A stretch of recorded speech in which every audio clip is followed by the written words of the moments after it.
Greetings and salutations. Hope this finds you well. Quick shout out to the two Uber comrades and Patreon supporting my channel and this content. My partner, thank you, Rosa, and Independent Left News. Definitely check out Independent Left News. They're a good resource. So I wanted to chat a little bit about vaccine hesitancy, particularly within the context of the United States, where I live, what I'm most familiar with as far as the comings and goings of that issue. I think it's really interesting when you juxtapose, because in the United States, people right now, especially, have a very low trust in the government overall. So I'm going to share this Pew Research data, just backs up what I can say. And I think, the people who are hesitant to get the vaccine have, good reason to frankly not trust the U.S. government when they're claiming that they're doing this to serve the public good, that they care about the people in the U.S. If the U.S. government had actually, had a track record of caring about people, then, maybe that vaccine hesitancy within the United States would be lower. We have about, I believe, 56% of the population in the US who is fully vaccinated. I just got my second jab yesterday, actually, and just feeling a little tired and a sore arm. I actually felt worse after the first jab. But I was required to get it to go back to school for my university. I think most universities are requiring that across the U.S. But again, there are good reasons to distrust the U.S. government when they claim that they're doing this in the best interest of the people. Again, if they were really concerned about helping people, preserving life, maybe they would have given us, I don't know, universal fucking healthcare during a fucking pandemic, when studies have already shown pre-pandemic getting people not having insurance in the US leads to upwards of 68 plus thousand people dying each year because they don't have healthcare, people going bankrupt due to medical debt. I don't know, maybe if everybody had gotten healthcare during the pandemic, maybe that hesitancy would have been a little lower. Maybe if either or both parties had actually fought for, a living wage, maybe people would be trusting the government a little more. Like, oh, okay, they are actually trying to look out for our best interests. They're trying to make sure we have a livable wage so we can support ourselves, our family if we have one. They're making sure that I and everybody else in my home and my community have health care so we don't go bankrupt, so we don't have tens of thousands of people dying needlessly because they don't have access to healthcare in a very wealthy and prosperous nation, even though we spend more than any other country on healthcare and we have these horrible outcomes. Maybe if they were addressing climate change so we have a inhabitable planet to live on, maybe if they're trying to get money out of politics, etc., etc. But again, the U.S. is a corporate duopoly. Both parties are bought and paid for by the capitalist class. And that's, obviously a big reason that neither party is willing nor or capable of fighting for actually substantive things that improve people's material conditions. So again, that's why this distrust exists, and it exists for good reason, because again, the U.S. government does not have a track record of looking out for the working people, especially the most, vulnerable and marginalized. I mean, for fuck's sake, the country is founded on the genocide of the indigenous people, the enslavement of Africans, and just has a whole centuries long track record of just atrocity after atrocity, whether in the borders of the United States or beyond. I mean, maybe scaling back the fucking war machine, the United States spends more on its military, i.e., death and destruction, than the next, I believe it's 10, 11, maybe even 12 countries combined at this point. We're supposedly the land of the free, even though we have the world's biggest prison population. We never really got rid of slavery. What is it? The 13th Amendment allows for slavery if somebody's been convicted of a fucking crime. So we have all these fucking contradictions going on. Land of the free, even though we have the world's biggest prison population, and money printer go for death and destruction is real. Here you go, another $1 billion for your Iron Dome, but we can't get healthcare during a fucking pandemic where 700 plus thousand people have already died. And so I think like the vilifying, the name calling of people who are vaccine hesitant, I think that's not a good strategy. If we actually want to get more people vaccinated, the US government could be doing so much more to ease people's fears in that way, but they're not. I mean, Joe Biden said nope, not doing another lockdown, no type of no type of stimulus or survival checks, as meager as they were in the past, not getting those, unemployment benefits cut off, eviction moratoriums at the federal level have expired some time ago, and the states' eviction moratoriums are set to expire. I'm in Washington State. I believe ours expires, I think today, right? Yeah, today's the 30th. So I mean, so all of those things that show the government really doesn't give a fuck about you. This is all about getting people back to work, keeping the economy afloat. So the very few people at the top are able to keep, having record levels of profit while we have just massive amounts of suffering for the working masses, for the most vulnerable and marginalized in particular, communities of color, indigenous folks, people with disabilities, et cetera, et cetera. So I mean, it's not surprising that vaccine hesitancy is very high in the United States. Not to mention the fact that we're a very individualistic country. We're a settler colonial state, nation state, and we have been just indoctrinated with that individualistic mindset. If it's good for me, if it benefits me, then fuck everybody else. So I mean, it's this the contradictions, like the government saying no, you need to do this, it's good for your community, it's good for you as a person, it's good for your family, etc. But then they're not actually doing anything policy wise to actually back up that they care about you. It's again just about getting people back to work, because how many lives would have been saved if we had universal health care during the pandemic? I'm going to Google that.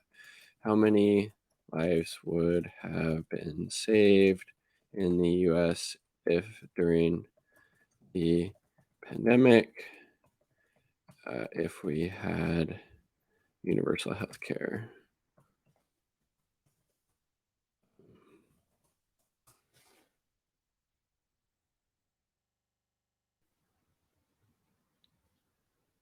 Let's see here. Analysis is public citizen. How for-profit healthcare worse than the I mean, for fuck's sake, obviously. Um, the U.S. remains the only one of the 25 wealthiest countries not to provide universal fucking healthcare. Okay, I'll share this article just so you don't think I'm just bullshitting you at this point. Try not to do that. At least if I do, I'm trying to do it in humor. Here we go. U.S. remains the only one of 25 wealthiest countries not to provide universality. Again, we couldn't even get that during a pandemic. No wonder people are hesitant that the government is looking out for the best interest, because the government, more often than not, is only looking out for the best interest of the capitalist class and for themselves to further enrich themselves financially or through keeping their privileged positions, right? Despite having less than 5% of the world's population, the US has had 25% of the world's cases, 20% of the world's death. Again, it's now over 700,000. It's a systemic failure. I don't think, obviously, individuals play a part, but by and large, I think this is a systemic failure. As Richard Wolff said, the sickness is the system. Get rid of capitalism, right? Yeah, and then having insurance tied to fucking your job during a pandemic, kind of problematic, right? Um, Thousands of deaths would have been avoided if Medicare for All had been in place prior to COVID-19 crisis, highlighting the need to enact a policy before the next pandemic. And again, we're still very much in the middle of this one. Yeah, so they would be able to, again, it makes so much sense. You have universal health care, you have a system that is based on meeting the needs of the people, the needs of the population, not for making money. Because again, a for-profit healthcare system is always going to have really horrible outcomes for people during a pandemic because they're not set up, to have adequate hospital beds, ventilators, oxygen machines, medical supplies, masks, etc. Because that shit costs money. That shit impacts their bottom line. It makes a lot of sense, right? So not super surprising. And then let's go to the public opinion polls showing how little trust that people in the US have in their government, right? Let's see. Public trust in government, 1958 to 2021. This is from Pew Research. Public trust in government remains low. Only about a quarter of Americans say they can trust the government in Washington to do what is right, just about always. 2% or most of the time. I mean, that's, it's not surprising, right? Look how high it was. Just went up a little bit, down. And it's, yeah, April 11th, 24%, which I saw a poll from 2016 that Harvard put out. It was 95+% of people in China were either satisfied or highly satisfied with the central government there. And what do you know? Their vaccination rates are much higher in the United States. Over 1 billion people in China have been fully vaccinated from COVID-19. And I believe their goal, I want to say maybe by November, is 80%. Don't quote me on that, but it's something along those lines. So here we go. But again, like, it makes sense. You look at the material conditions that people are facing in the United States right now. Again, eviction moratorium expired. Congress doing fuck all to put another one of those in place. Biden admin let the extended unemployment benefits expire for millions of people. Congress isn't fighting for that, not fighting for Medicare for all again during a pandemic, not fighting for an eco-socialist Green New Deal so we have a inhabitable planet to live on. Record level Pentagon spending, even though, in the Imperial Core, people are really suffering, and obviously not to mention the hugely disastrous consequences of the US empire internationally. Can't get Biden to cancel student loan debt, can't get tuition-free college, can't get, reparations, et cetera, et cetera. And so more Democrats trust the government right now, or Democrat independent leanings, compared to with 9% Republicans and Republican leaners.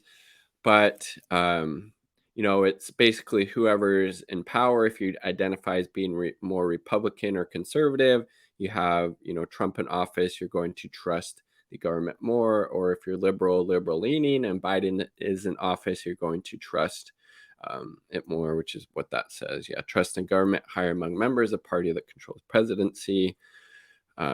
So pretty interesting. But again, it's just to highlight, like, if only 24% of the population trust the U.S. government at this point, how do you expect to get these vaccination rates higher than they're at now, which I believe is, last time I looked, 56% of the United States was fully vaccinated? Like, people don't trust the government. They're not going to trust when they're telling people to go get the vaccine because they care about you and they're worried about your health and the well-being of your family and community. When we have just example after example of that not being the case. So again, if they really wanted to get people, to trust the government, the government actually has to do things that improve people's material conditions.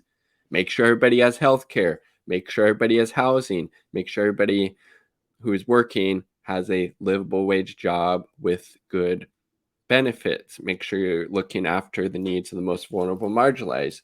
Maybe let's dismantle the prison industrial and military industrial complex and use that massive amount of resources and funding to improve the people's material conditions in the United States or abroad. But again, the United States is doing the complete opposite of that. So it makes complete sense that people don't trust the government in the United States as opposed to China. Look how masterfully they've been able to handle the pandemic, and these other socialist countries like Cuba and Vietnam, because people trust the government there because they see that the government is working in the best interest of the masses.